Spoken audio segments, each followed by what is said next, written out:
Assalamualaikum warahmatullahi wabarakatuh.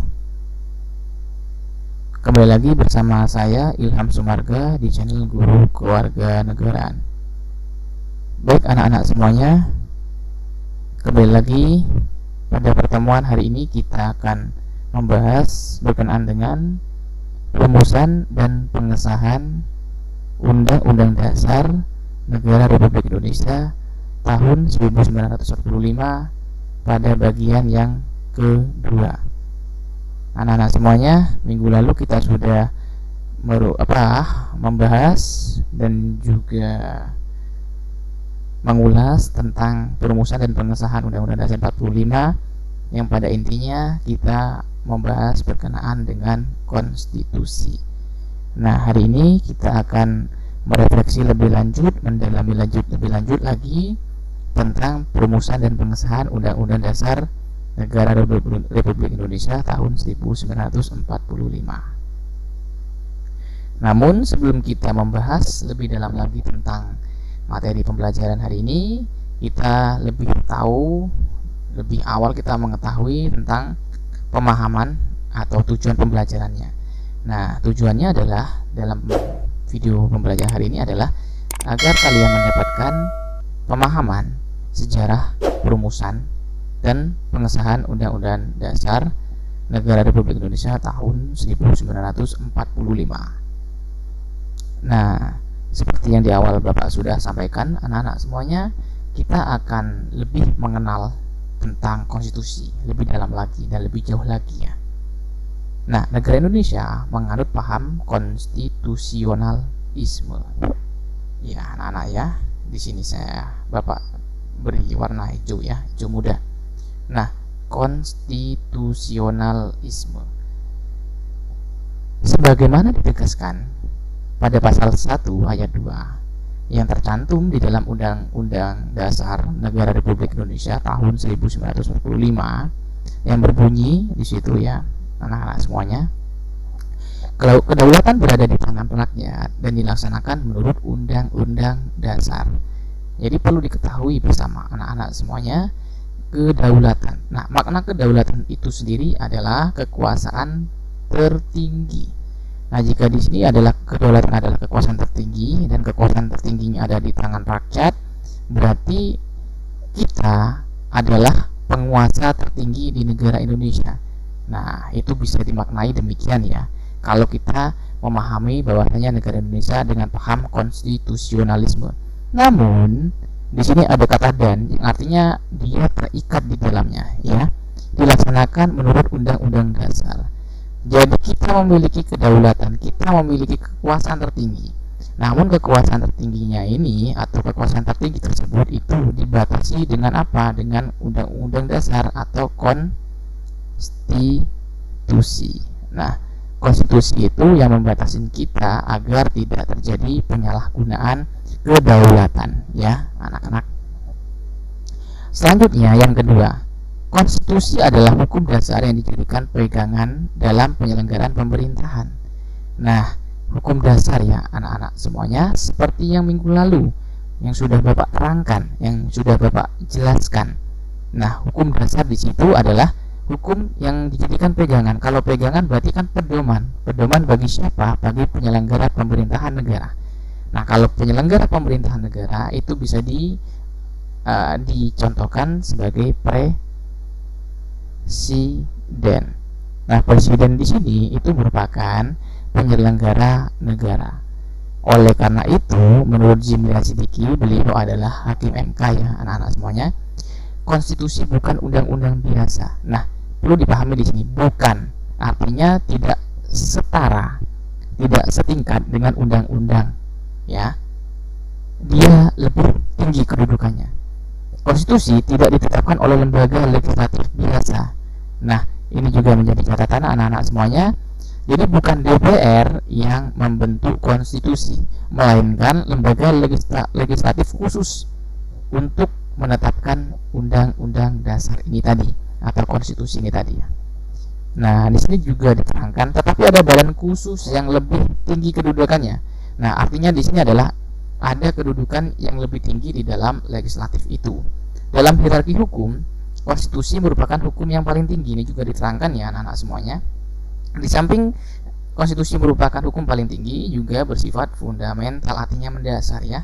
Sifatnya sehingga peraturan perundang-undangan di bawahnya tidak boleh bertentangan dengan undang-undang dasar. Sehingga di situ anak-anak semuanya, jika ada peraturan perundang-undangan di bawahnya, dia tidak boleh bertentangan. Ya, ini tidak boleh bertentangan. Sehingga apabila ada pertentangan di dalamnya, maka bisa dikatakan pula itu melanggar dari konstitusi atau inkonstitusional. Ya, jika ada peraturan di bawah dari konstitusi atau jika ada peraturan di bawah undang-undang dasar, nah bertentangan dengan undang-undang dasar, maka itu dikatakan sebagai inkonstitusional, maka dibatalkan ya undang-undangnya atau tidak diberlakukan.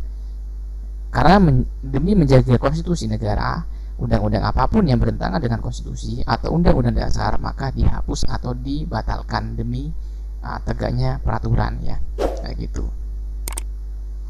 Berikutnya, merujuk dari buku Konstitusi dan Konstitusionalisme karangan Jimli Asdiki, disebutkan bahwasanya naskah Undang-Undang Dasar pertama kali dipersiapkan oleh BPUPKI. Nah, semuanya perlu diketahui bersama di sini ya. Minggu-minggu sebelumnya kita sudah sempat membahas tentang BPUPKI yang memiliki dua peranan, yang memiliki dua fungsi di dalamnya. Di samping membentuk Pancasila, BPUPKI juga membentuk Undang-Undang Dasar 1945.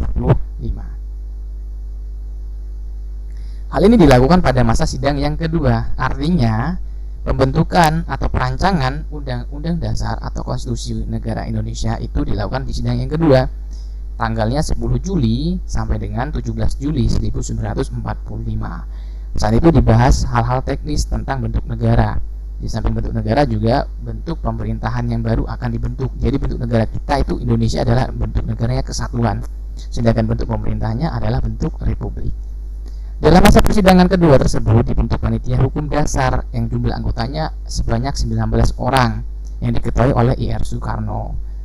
Kemudian panitia ini membentuk panitia kecil yang diketuai oleh Supomo dengan anggotanya terdiri dari Wongsonegoro, Soekarjo, Maramis, Panji Singgi, dan Agus Salim dan Sukiman. Ya, ada beberapa tokoh di dalamnya yang membentuk panitia kecil itu ya anak-anak semuanya.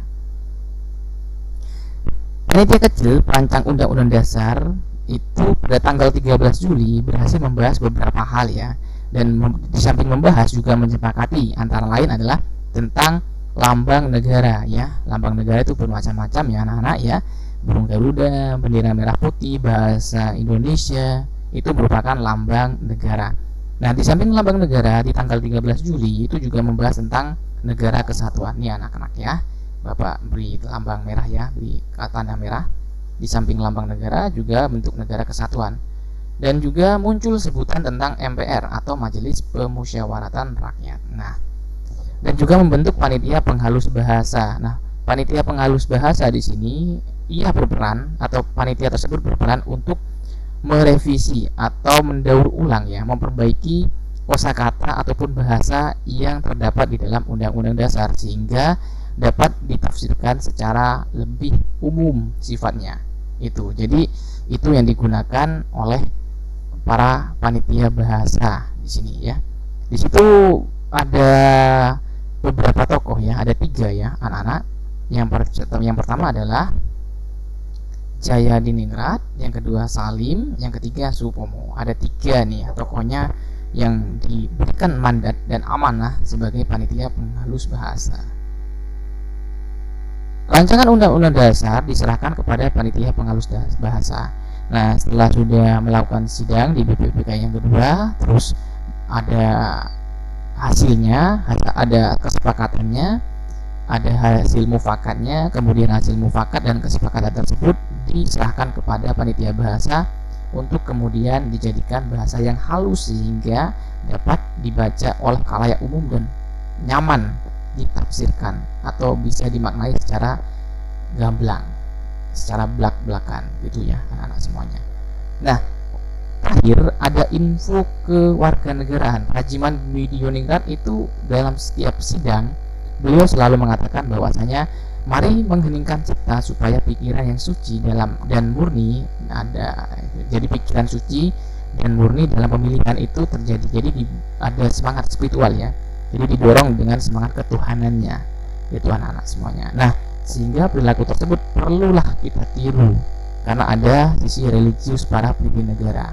Karena kenapa? Karena ketika kita melakukan aktivitas ataupun kegiatan apapun, awalilah dengan berdoa.